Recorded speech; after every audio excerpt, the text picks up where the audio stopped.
جائیں گے، بے شباب مزدہ شفاعت کا سناتے جائیں گے۔ یا رسول اللہ آپ روتے جائیں گے، ہم کو بساتے جائیں گے۔ شعر ذرا توجہ سے سنیے گا، اس سے آپ کے سننے کا ذوق معلوم ہو جائے گا۔ میں آپ کی مسجد میں پہلی بار آیا ہوں اور ایک خاص بات میں بتا دوں کہ یہ استاد گرامی کی مہربانی ہے کہ انہوں نے اپنے شاگرد رشید کو اس لائق سمجھا کہ آپ کے درمیان کچھ بول سکوں اور آقا صلی اللہ علیہ وسلم کی مدحت میں کچھ جملے عرض کر سکوں۔ یاد رکھیں کہ حضرت علامہ مولانا قاضی مشتاق صاحب کی ذات والا صفات وہ ہے جو اپنے آپ میں ایک انجمن ہے اور انقلابی شخصیت ہے۔ میں بچپن سے جمشید پور میں ہوں، اپنے والد گرامی کے ساتھ کئی مرتبہ جوسلائی کے دورے پر آیا، لیکن جب حضرت تشریف لائے اس جگہ پر تو یہاں کی رونق ہی بدل گئی اور ایک انقلاب آ گیا۔ پہلے یہاں پر لوگ اخلاقی پستیوں میں تھے، بہت سارے بے نمازی بھی تھے، لیکن الحمدللہ یہ صرف اور صرف میلاد سننے والوں کی بھیڑ دیکھ کے سمجھ میں آ رہا ہے کہ الحمدللہ یہاں کے نمازی کتنے زیادہ ہوں گے۔ یقیناً یہ حضرت کی محنت، محبت اور آپ لوگوں کی جو خلوص کا نتیجہ ہے کہ آج جو ہے الحمدللہ حضرت آپ کے درمیان موجود ہے۔ حضرت کی دعائیں لیتے ہوئے میں یہ شعر ارشاد کر رہا ہوں۔ بے شباب مزدہ شفاعت کا سناتے جائیں گے، آپ روتے جائیں گے، ہم کو ہنساتے جائیں گے، اور حشر تک ڈالیں گے ہم پیدائش مولا کی دھوم، مثل فارس نجد کے قلعے گراتے جائیں گے، اور خاک ہو جائیں عدو، خاک ہو جائیں عدو جل کر، مگر ہم تو رضا جب دم میں، جب تک دم ہے ذکر ان کا سناتے جائیں گے۔ موضوع کی مناسبت سے سن لے، وہ نبیوں میں رحمت لقب پانے والے، مرادیں غریبوں کی بدلانے والے، مصیبت میں غیروں کے کام آنے والے، وہ اپنے بنائے کا غم کھانے والے، فقیروں کا ملجا، ضعیفوں کا ماما۔ یعنی حضور صلی اللہ علیہ وسلم فقیروں کے ملجا، ضعیفوں کے ماما، یتیموں کا والی، غلاموں کا آقا۔ یہ حضرات کرام القدر، آپ کو معلوم ہونا چاہیے کہ آج جو مجھے موضوع دیا گیا ہے وہ ہے حضور صلی اللہ علیہ وسلم کی رحمت عالم ہونا، یعنی آپ صلی اللہ علیہ وسلم سارے جہان کے لیے رحمت ہیں۔ اسی کو شاعر نے کہا ہے کہ وہ ہر عالم کی رحمت ہے، اسی عالم میں رہ جائے، وہ ہر عالم کی رحمت ہے، اسی عالم میں رہ جاتے، یہ ان کی مہربانی ہے کہ یہ عالم پسند آیا۔ بلا تاخیر آئیے ہم سب مل کر سب سے پہلے اپنے آقا و مولا جناب احمد مصطفیٰ روح فدا محمد مصطفیٰ صلی اللہ علیہ وسلم کی بارگاہ میں ہدیہ درود پاک کا نذرانے عقیدت پیش کریں اور بڑے اللہم صلی علی سیدنا مولانا محمد وعلی آلہ وصحبہ وبارک وسلم، صلاۃ و سلام علیہ رسول اللہ صلی اللہ علیہ وآلہ وسلم۔ حضرات، میں نے جس آیت کریمہ کی تلاوت کا شرف حاصل کیا، اس کے معنی اور مفہوم کو سمجھنے سے پہلے دو جملے سن لیں۔ حضور صلی اللہ علیہ وسلم کی جو ذات اعلیٰ صفات ہے، آپ کی جو ذات مبارکہ ہے، وہ صحابہ اور جمال اور جلال ہر ایک اعتبار سے رحمت ہی رحمت ہے۔ یعنی کوئی یہ نہیں کہہ سکتا کہ حضور صلی اللہ علیہ وسلم جب جمال فرماتے، یعنی جب مسکراتے تو ہی رحمت ہے، بلکہ روایت میں آتا ہے حضرت عائشہ صدیقہ فرماتی ہے کہ ایک مرتبہ میں نے نبی کریم صلی اللہ علیہ وسلم سے عرض کیا کہ یا رسول اللہ آپ تو رحمت للعالمین ہیں، لیکن میں نے دیکھا کہ آج آپ فلاں کو ڈانٹ رہے ہیں، آج آپ فلاں کو ڈانٹ رہے تھے، تو حضور صلی اللہ علیہ وسلم نے فرمایا اے عائشہ جانتی ہو میں نے اپنے رب سے یہ دعا مانگ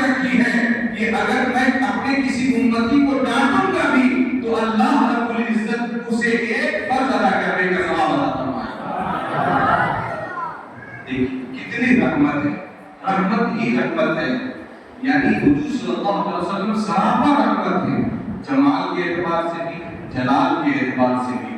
اور حضور صلی اللہ علیہ وسلم کی جو رحمت ہے، یہ رحمت زحمت والی رحمت نہیں. کیا ہے؟ زحمت والی رحمت نہیں. آپ پوچھیں گے رحمت کے بھی زحمت؟ مثال دے دو، 2 مثال. بارش رحمت ہے، کثرت سے ہو جائے، یعنی زیادہ اگر بارش ہونے لگے تو زحمت بن جاتی ہے، لوگوں کا آنا جانا دشوار ہو جاتا ہے.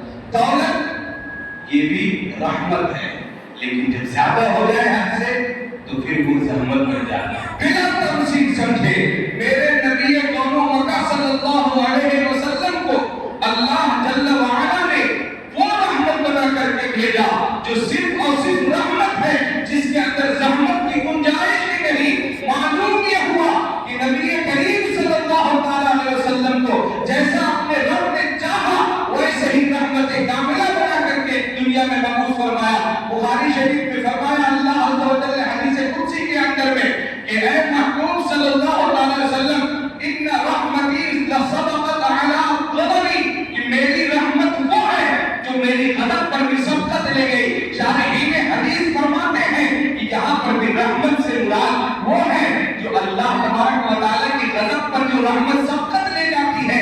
یعنی کل قیامت کے دن جب اللہ رب العزت اپنے شان جلالی کے ساتھ، شان جباری اور قہاری کے ساتھ لوگوں کے ساتھ فیصلہ فرما رہا ہوگا، اس وقت اللہ کے غضب کو کوئی چیز ٹھنڈی کرے گی تو وہ میرے نبی کریم صلی اللہ علیہ وسلم کی ذات والا زبان ہے.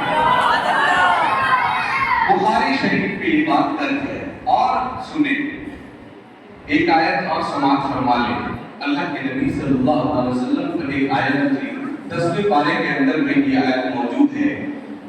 ایک مرتبہ کیا ہوا کہ بخاری شریف کتاب التفسیر کے اندر یہ روایت منقول ہے کہ اللہ کے نبی صلی اللہ علیہ وسلم جب تبلیغ فرماتے تھے تو بہت زیادہ جو ہے وہ لوگ کچڑے ڈالتے تھے بیچ میں. ایک مرتبہ ابو جہل اور اس کے جو کفار مکہ کے بہت سارے ساتھی جو ہے کچڑ ڈالے تو حضور صلی اللہ علیہ وسلم کے جو ہمنوا تھے انہوں نے جو ہے ان کو آڑے ہاتھ لے لیا. تو وہ لوگ کہنے لگے کہ اگر ہم لوگ غلطی پر ہیں، اگر ہم کفار یعنی ہم جو کافر اور مشرک ہیں، اگر ہم محمد کو منع کرتے ہیں، اگر ہم غلطی پر ہیں تو کہو اپنے رب سے محمد کو کہ دعا کریں کہ ہم پر وہ عذاب نازل فرما دے، پتھروں کی بارش برسا دے، پتھروں کی بارش کر دے، عذاب نازل فرما دے. اللہ اکبر.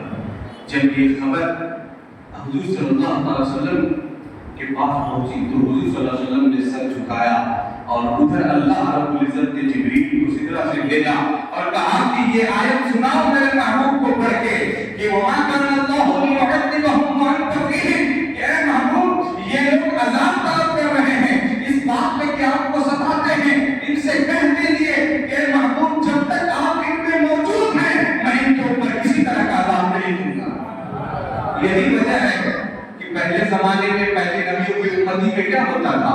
امتوں کے اندر ہوتا یہ تھا کہ کوئی بھی گناہ کیے کبھی جو ہے دماغ پر لکھ دیا جاتا تھا، کبھی چہرے مسخ کر دیے جاتے تھے، کبھی دھتکارے ہوئے بندر بنا دیے جاتے تھے، رات میں گناہ کیا صبح دروازے پر لکھ دیا جاتا تھا، کوئی سور بنا دیا گیا. الگ کے طرح طرح کے عذاب آئے ان پر، کبھی خون برسا، کبھی کیڑا آئے، کبھی چوہی آئی، کبھی مکھیوں کے عذاب بھیجے گئے. لیکن جب رحمت للعالمین ساری کائنات کے لیے رحمت بن کر کے آئے تو اس امت سے اللہ نے رحمت ہی رحمت بھیج دی اور عذاب کو اڑا لیا. یہ 2 آیت کریمہ حضور صلی اللہ علیہ وسلم کی رحمت کاملہ پر دلالت کرتی ہے. اور ایک بات سنیں کہ حضور صلی اللہ علیہ وسلم کی رحمت کیسے تمام لوگوں کے لیے، سارے عالم کے لیے رحمت تھی. آپ نے تو برابر سنا ہی ہوگا کہ حضور صلی اللہ علیہ وسلم کی رحمت ایسی رحمت ہے جو صرف مسلمانوں کے لیے ہی خاص نہیں ہے بلکہ کافروں کے لیے بھی ہے. چنانچہ بخاری شریف میں بھی حدیث موجود ہے، مسلم شریف میں بھی حدیث موجود ہے، متفق علیہ حدیث پاک موجود ہے. اور اس حدیث کو امام نووی نے بھی اپنی کتاب میں نقل کیا ہے. فرماتے ہیں عن عبداللہ بن مسعود رضی اللہ تعالی عنہ کہ قیل یا رسول اللہ صلی اللہ تعالی علیہ وسلم ادعو علی المشرکین، کہ اے اللہ کے نبی صلی اللہ تعالی علیہ وسلم آپ مشرکین پر بد دعا کیوں نہیں فرماتے تھے؟ مشرکین آپ کو اتنا ستاتے ہیں، آپ پر اتنا کرتے ہیں آپ ان کے لیے بد دعا فرما دیں. تو سنو نبی کریم صلی اللہ علیہ وسلم نے کیا جواب دیا. فرمایا انی لم ابعث لعانا وانما بعثت رحمتا. میں تو لعن طعن اور بد دعا کرنے کے لیے پیدا نہیں کیا گیا، اس لیے نہیں پیدا کیا کہ لوگوں پر بد دعائیں کرتے رہوں. اللہ نے تو مجھے رحمت للعالمین بنا کر کے بھیجا. اپنی زندگی میں حضور صلی اللہ علیہ وسلم نے کسی کے لیے بھی کبھی بد دعا نہیں فرمائی سوائے ایک دو خاص کٹر کافر کے لیے. اس کے علاوہ حضور صلی اللہ علیہ وسلم نے کسی عام مشرکین کے لیے بھی دعا نہیں بد دعا نہیں فرمائی. اتنی زیادہ رحمت تھی، رحمت ہی رحمت ہے.